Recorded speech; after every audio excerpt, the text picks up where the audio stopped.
Bem-vindo, bem-vinda ao meu canal YouTube. Eu tenho uma palavra, eu considero extraordinária para compartilhar com você. Eu espero que você possa, na medida do possível, colocá-la na tela da sua televisão e compartilhar com outras pessoas. Você também está liberado ou liberada para enviar esta mensagem para outras pessoas, e gostaria que você curtisse esta reflexão de hoje. Eu quero falar, aliás, eu quero pedir que você se inscreva em meu canal. Seria muito interessante a sua inscrição em meu canal. E eu quero falar para você hoje, começando com uma pergunta: por que a purificação do templo? Eu vou repetir: por que a purificação do templo? A nossa reflexão está baseada em Mateus 21, 12 a 17, Marcos 11, de 15 a 19, Lucas 19, 45 a 48 e João 2, de 13 a 16. A ideia da construção do templo foi de Davi, não de Deus, diferentemente em relação ao tabernáculo. A ideia do tabernáculo foi de Deus. Deus apresenta a planta para Moisés com todos os detalhes. O tabernáculo era móvel, portátil, desmontável. O tabernáculo era levado pelo povo, algo simples, enquanto o templo é algo suntuoso e é algo fixo. Davi copiou a ideia de outros povos. Deus permitiu a construção, mas impediu que Davi executasse a construção.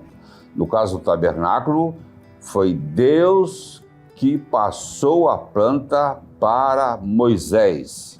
Em relação ao templo, foi Davi que entregou a planta para Salomão.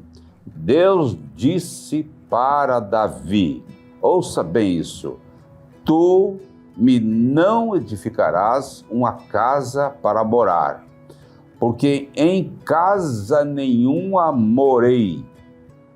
Fui de tenda em tenda e de tabernáculo em tabernáculo por todas as partes por onde andei.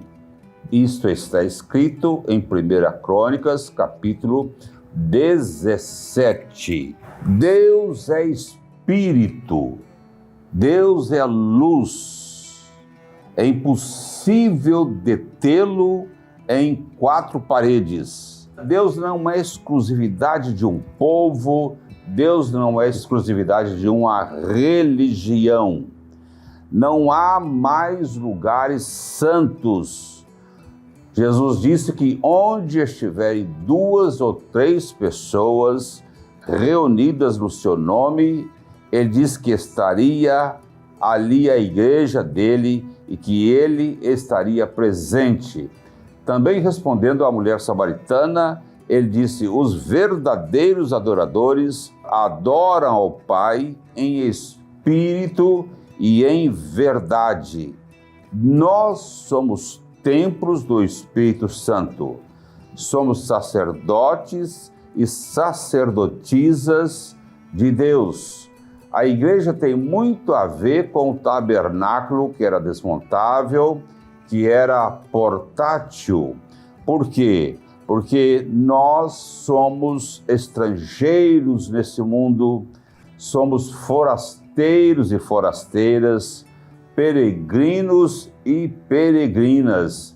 Não dá para colocar Deus num retângulo ou num quadrado para prendê-lo como exclusividade de uma nação ou de uma religião qualquer.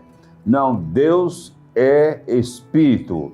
Nós somos os tabernáculos de Deus na atualidade. No templo havia divisões para os homens israelitas, lugar para as mulheres hebreias, o espaço para os gentios, recinto dos sacerdotes, o local santíssimo, acessado anualmente pelos sumos sacerdotes. No templo tinha depósitos inúmeros e tinha cofres. Não podia participar dos serviços religiosos pessoas com os pés quebrados, pessoas com as mãos quebradas, os anões, as pessoas corcundas, com problemas nos olhos, com sarna, com impinges, coxos, pessoas com nariz chato e muitas outras situações, conforme Levítico capítulo 21. E o lugar destinado aos não-judeus, o átrio dos gentios, nesse lugar havia um ruído estranho e um cheiro desagradável dos animais que estavam ali para o sacrifício. Havia lixo nesse lugar. Em relação aos animais para o sacrifício, de acordo com Levítico 22 determina que os mesmos não poderiam possuir defeito nem mácula alguma. Todas as manhãs e tardes, e também em ocasiões especiais, eram oferecidos sacrifícios de animais. O templo era comandado pelo sumo sacerdote, pelos sacerdotes, pelos levitas. Havia muitos turnos de sacerdotes. Cada turno de sacerdote tinha 1000 homens. Havia sorteio para os serviços religiosos. Os sorteados trabalhavam 15 dias, todos provenientes da tribo de Levi. Prevalecia, portanto, a questão genética, prática comum hoje em igrejas com lideranças autoritárias, denominações de familiares, de líderes e seus familiares que comandam determinados ministérios, determinadas denominações. Os sumos sacerdotes, em conluio com a política, eram indicados pelo Império Romano. Ele presidia o Sinédrio, o mais alto tribunal civil e religioso de Israel. O sumo sacerdote pertencia à aristocracia israelita. Juntamente com os sacerdotes, todos possuíam grandes extensões de terras na Palestina.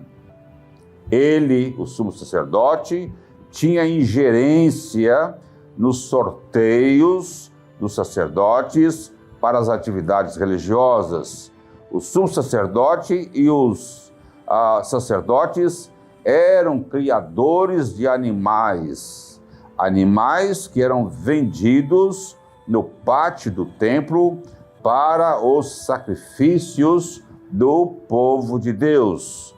Os animais que não passaram ou não passavam pelo controle de qualidade dos sumos sacerdotes, trazidos pelos peregrinos, era vendido ou trocado por animais trazidos pela classe sacerdotal.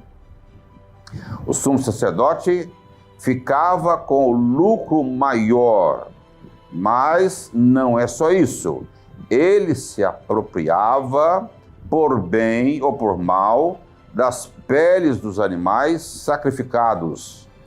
ele visitava os donos de sítios com chantagens para cobrar os dízimos. Os forasteiros de países distantes eram incentivados a dormir em Israel para a ocupação dos albergues. Eram também motivados a pernoitarem em Israel e participarem da refeição pascal e nas compras dos produtos e artesanatos que eram também comercializados no pátio do templo. Os judeus maiores de idade eram obrigados a frequentar a festa da Páscoa e pagarem os impostos do templo. Esses eventos eram para pessoas com dinheiro. Dinheiro, inclusive, para os esmoleiros, sem teto, sem terra, doentes, idosos e deficientes físicos que estavam ao redor do templo, porque ali havia multidões. Doar para eles fazia parte da religiosidade, talvez numa tentativa de apaziguar um pouco as culpas que carregavam em seus corações. O templo é um lugar suntuoso, atraente, rico, mas cheio de pessoas vazias. Os rituais são dirigidos por pessoas gananciosas, avarentas, dominadas pelo Deus Mamon, o Deus da riqueza. O chefe do templo estava ligado aos cambistas, trocadores do dinheiro, pois havia uma moeda especial para se pagar os impostos do templo e para comprar os animais para o sacrifício. As moedas estrangeiras tinham que ser convertidas na moeda oficial do templo e normalmente com deságio, preços elevados e lucros certos para a liderança religiosa do templo. Isso significa que o povo de Deus estava submetido a uma espécie de cartel, pois tudo era dominado pelo sumo sacerdote e pelos sacerdotes.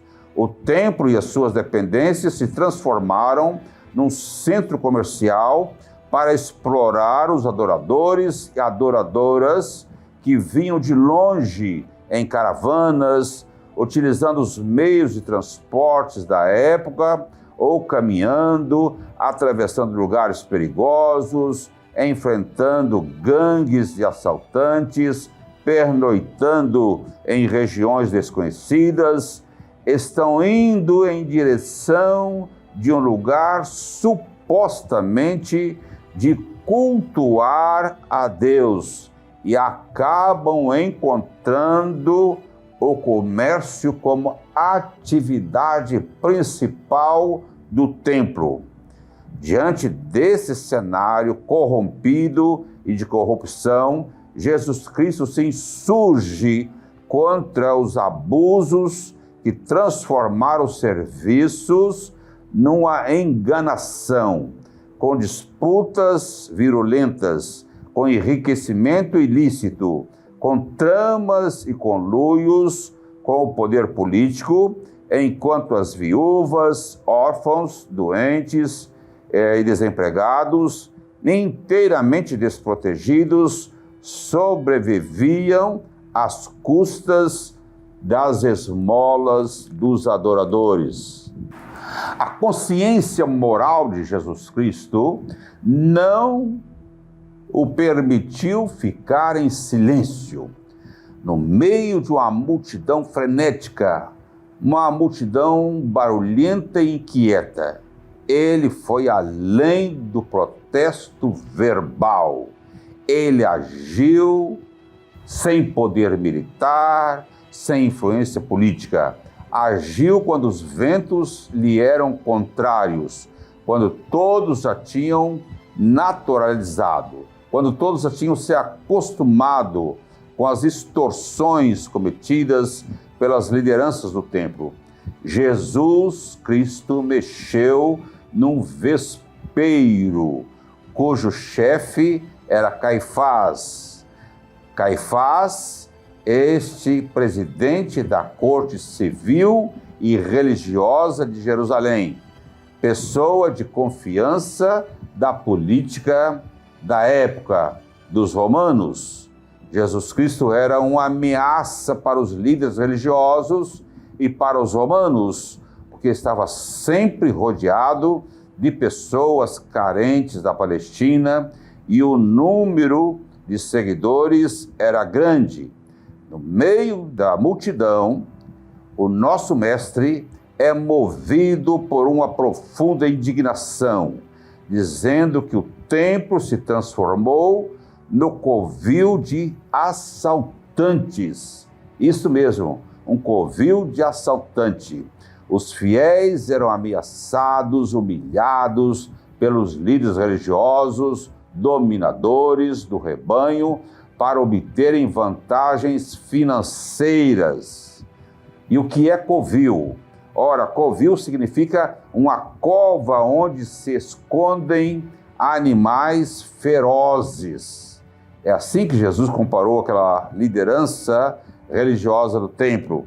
E como animais foram expulsos do templo, derrubando as cadeiras e mesas, fez isso com um açoite, expulsou compradores e vendedores, derramou dinheiro dos cambistas no chão.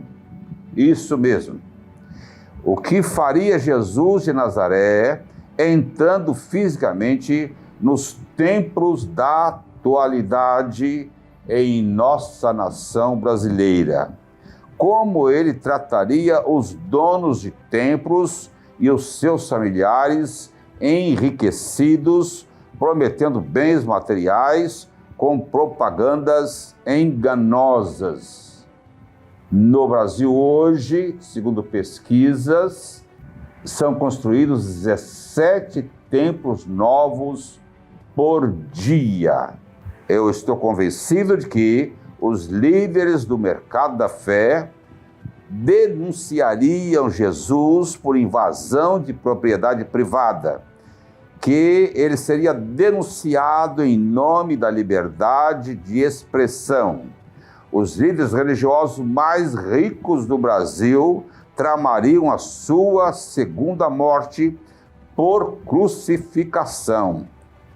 Meus irmãos e irmãs, meus ouvintes, a religião, quando se une à política, como está acontecendo em nosso país, ela assusta e continua assustando seguidores e seguidoras de Jesus Cristo, como temos presenciado nos noticiários diários. O que eu quero dizer para você é: fique firme com Deus, fique forte na fé, fique vigilante e pare de enriquecer, pare de abastecer os charlatães, os exploradores do povo. Esse povo que precisa de amparo, que precisa de proteção, está sendo explorado pelos comerciantes da fé.